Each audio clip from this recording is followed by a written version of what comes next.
24 days since President William Ruto took the helm of power as president, that was in 2022. We're going to take stock of what he has done and what he has not. All right, that's what's coming up in this particular program. But first things first, here are the day's top stories.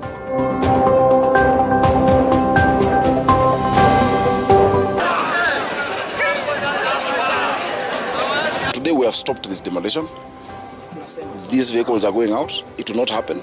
Any action that will be taken here must be signed off with the people, because ultimately we can't tell the people to remain. Tonight on The Insight, running battles erupt between residents of Macharia and police officers following the demolition of structures to pave the way for the expansion of a road. The purported human skeleton must have been buried in the mud not for the less than 2 years ago. I mean, analysis have indicated that those bones have been there for more than 2 years. Fear grips Karai village as purported human remains discovered in the area.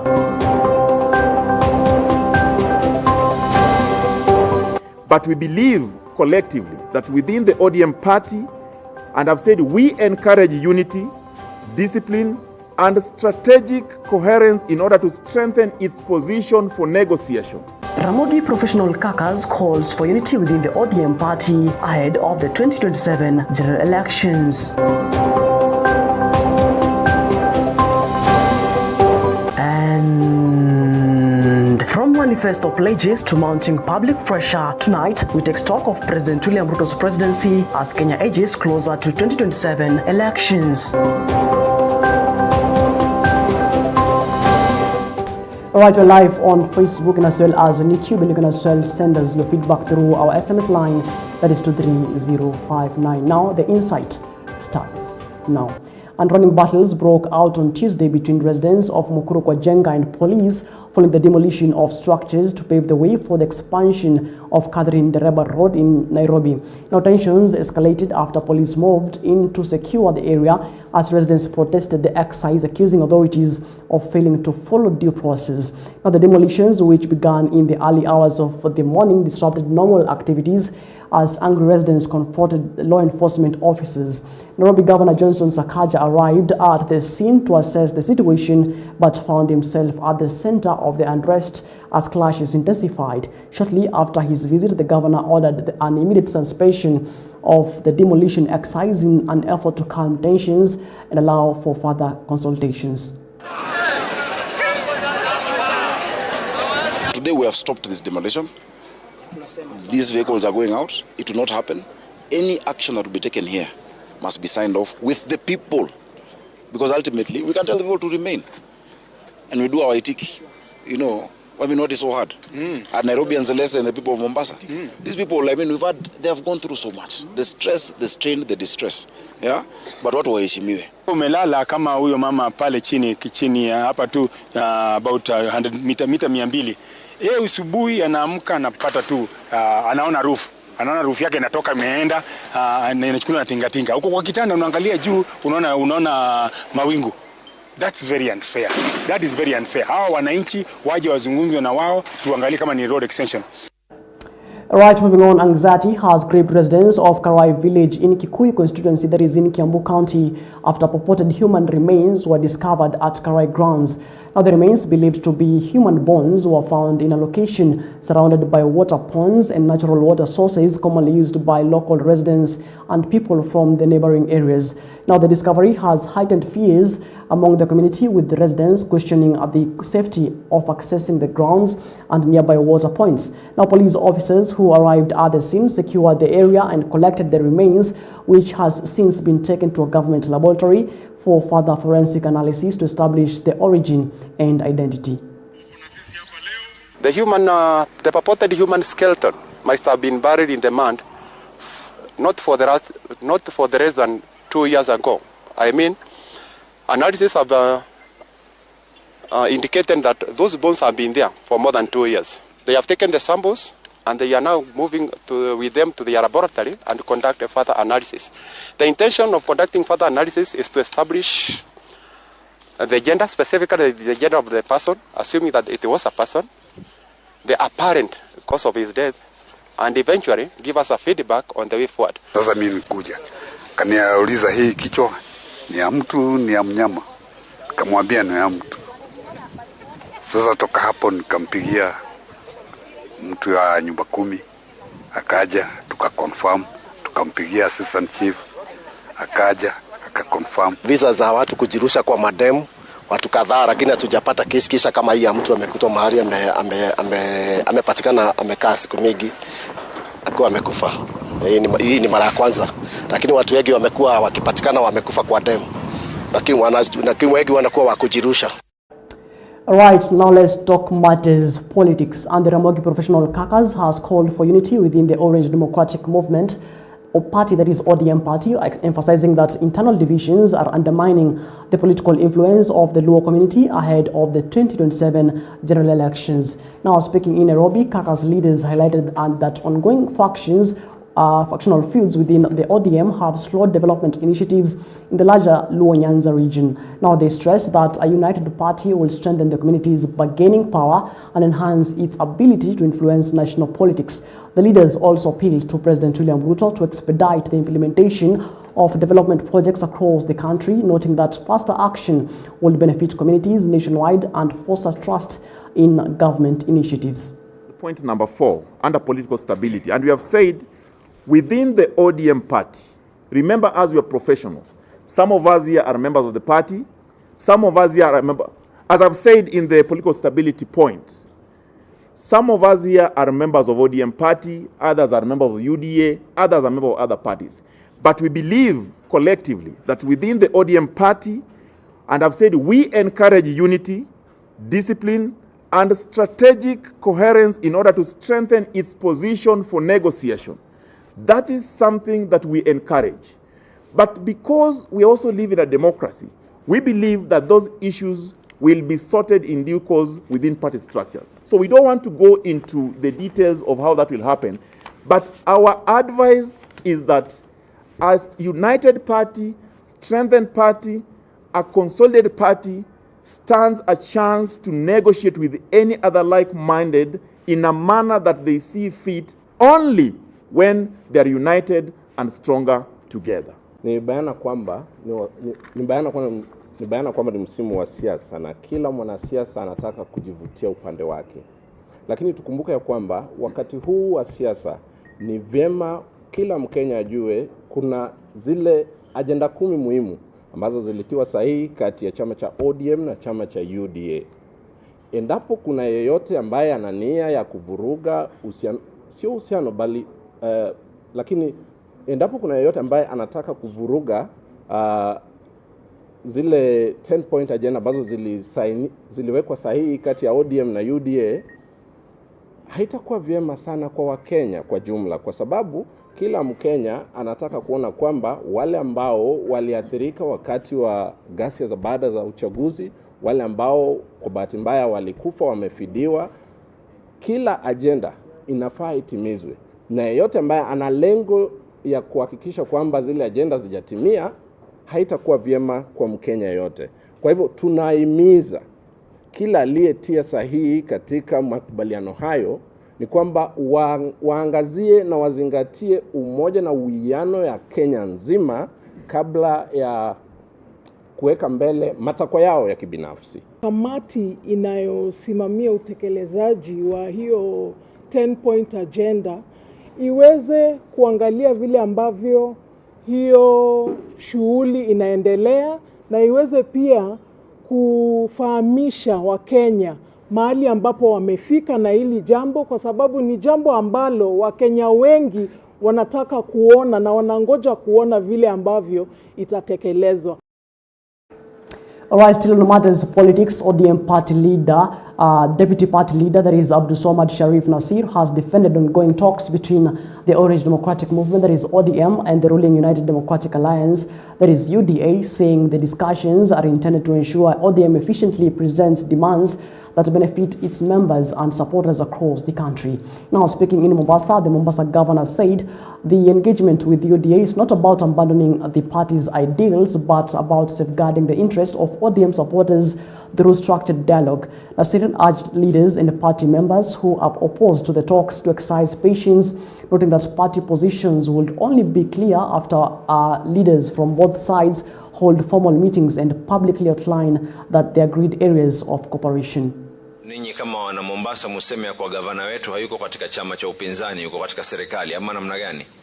Kwa hivyo tuingie kisawasawa, sio tumeingia hapa mguu haujulikani uko nje, mguu haujulikani uko ndani. We want to negotiate something that is going to be feasible for our people. Tujue tukiwa tuna negotiate, tunajua ya kwa sisi kama ODM tunapata wizara kadhaa, tunapata nini. Hata pengine yeye mwenyewe president aseme ya kwa mimi nimeamua nitasimama kwa chama cha ODM. You never know, si alitoka hapo pia yeye, ama namna gani? Sasa watu wanaanza kuassume ya kwa tumekubaliana jambo fulani na hata hatujakaa juu ya meza, na tutarejea chini mashinani. Hata nitarejea kila ward kuuza hii sera. Right, at the same time, Embakasi East Member of Parliament Babu Owino has called on the Orange Democratic Movement, that is ODM, to convene a meeting of its members of Parliament to chart the party's future leadership. Now, the direction, now speaking in, let's take that again, and they were speaking in Nairobi, where Babu said it is time for ODM legislators to formally engage and deliberate on the party's structure, arguing that the process should be guided by inclusivity and generational transition. Now, he noted that such a meeting will provide a platform for open discussions on the way forward for the party. The outspoken legislator further stated that ODM must begin preparing a new generation of leaders to take over from the late party leader, that is Raila Odinga, saying the party's longevity depends on embracing fresh ideas and youthful leadership. Ninyi kama wana Mombasa museme ya kwa gavana wetu hayuko katika chama cha upinzani, yuko katika serikali, ama namna gani? Kwa hivyo tuingie kisawasawa, sio tumeingia hapa mguu haujulikani.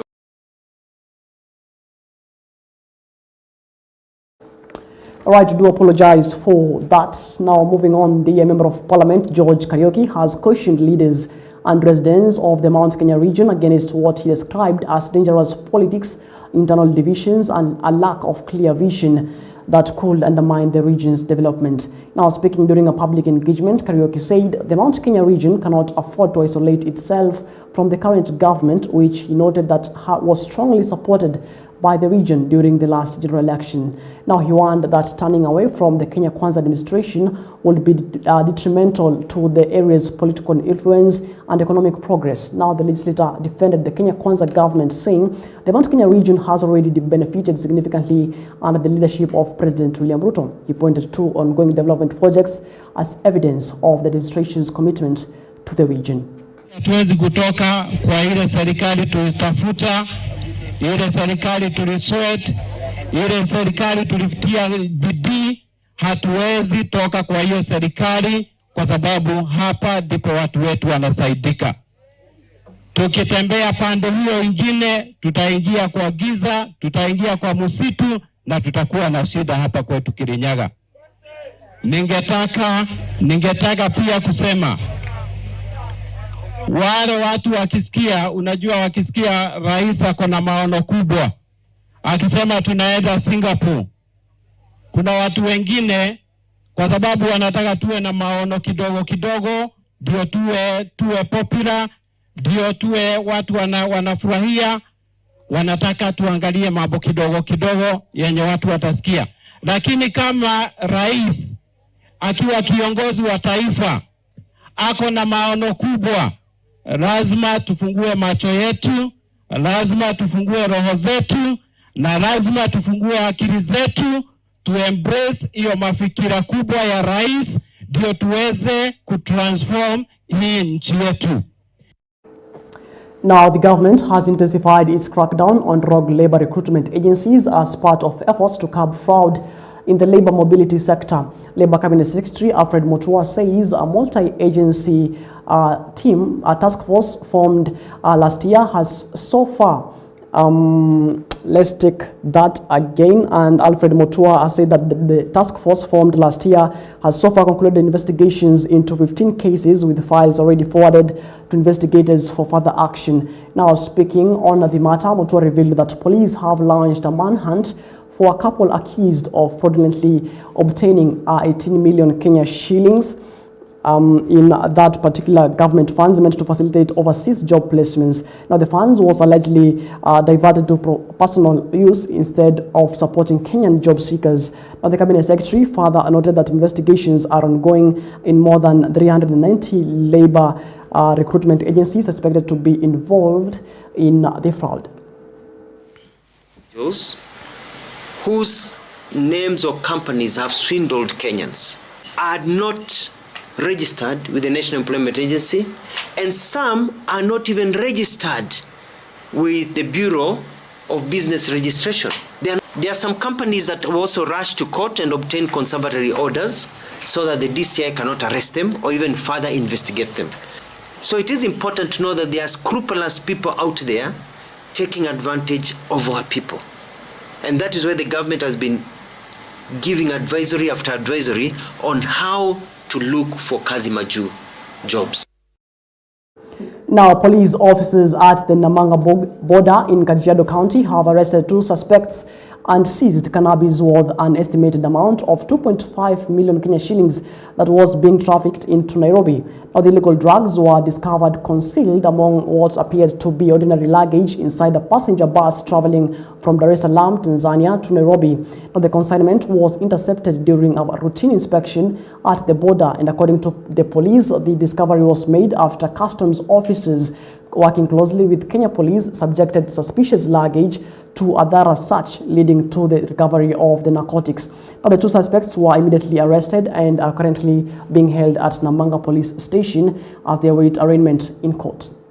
Na si wasasi sana sana wale watoto wetu ambao wamemaliza shule, tuwafuatilie kwa sababu wanaanza kutumika kwa usafirishaji wa hii madawa ya kulevya, na mkiona vile inaleta madhara mingi sana kwa watu wazima, watoto, na tunaendelea na msako zetu.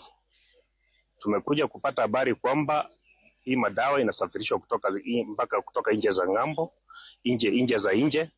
Kama hii mzigo ilikuwa inatoka Dar es Salaam ikiingia Kenya, na mwenye kupokea mzigo ako Nairobi. Tunaendelea kumsaka. Saizi maofisa wetu wengine wako Nairobi wanaendelea kumsaka, na tunajua kwamba atapatikana. Tunaomba raia pia waendelee kutusaidia kwa hii vita. Hii vita inadhuru sisi wote. And we want to tell the smugglers out there, people who like to smuggle through Namanga border, that we'll get them, we'll catch them, and all prohibited items will be confiscated, and people will be prosecuted in court and taken to jail. That is the message that we want to send out there, that we want only legitimate trade to be facilitated through this border. But any other trade that is prohibited will not be allowed to be done. All right, the government is set to receive 103.35 billion Kenya shillings from the sale of its 65% stake in the Kenya Pipeline Company, that is KPC, falling short of the 106 billion Kenya shillings initially targeted from the privatization exercise. Now, despite the shortfall, the move has been welcomed by KPC management, which says the privatization will improve operational efficiency by reducing bureaucratic hurdles associated with government ownership. But the company notes that reduced reliance on lengthy approval process will allow it to respond more quickly to market demands and investment opportunities. The bureaucracy, and the CS spoke about this yesterday. And these are governments across the world. In terms of the red tape, it has actually denied us an opportunity in terms of speed to market. I'll tell you, because I've worked in both sectors. At EBN, everything is stopped at the board. Pipeline, if you need something to be approved, and this is not only pipeline, I mean it's government sector. First, you do it as EXCO, you take it to the committee of the board, it goes to full board, and then now you write request your parent ministry to consider it. The Parent Ministry now will stay with it maybe for another 2 to 1 month. They write to National Treasury. So a process that will ideally take maximum 2-3 days will take 3 months. So it is something that we've lost leverage in terms of speed.